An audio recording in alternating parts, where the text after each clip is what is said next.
नमस्कार. SK न्यूजमध्ये आपले स्वागत आहे.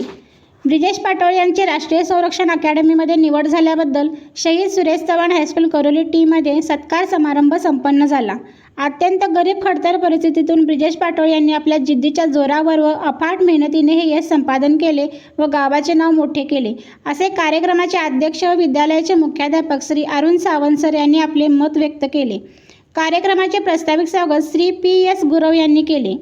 ब्रिजेश पाटोळे यांनी देशासाठी शहीद होणे ही सर्वात मोठी भारत मातेची सेवा आहे आणि ही सेवा करण्यासाठी बालपणापासूनचा अभ्यास, खेळ यावरती नियोजनपूर्वक लक्ष केंद्रित केले व दुसऱ्या प्रयत्नाला यशाला गवसणी घातली. एकाच वेळी नौसेना, टेक्निकल, NDA अशा 3 पदावर निवड झाल्याचे मत त्यांनी व्यक्त केले. या कार्यक्रमासाठी ब्रिजेश पाटोळे यांची मातोश्री सौ संगीता पाटोळे, विद्यालयातील सर्व शिक्षक, शिक्षकेतर कर्मचारी, विद्यार्थी उपस्थित होते. या कार्यक्रमाचे आभार सौ SP म्हेत्रे मॅडम यांनी मानले. या आणि अशा इतर बातम्यांसाठी पाहत राहा SK न्यूज.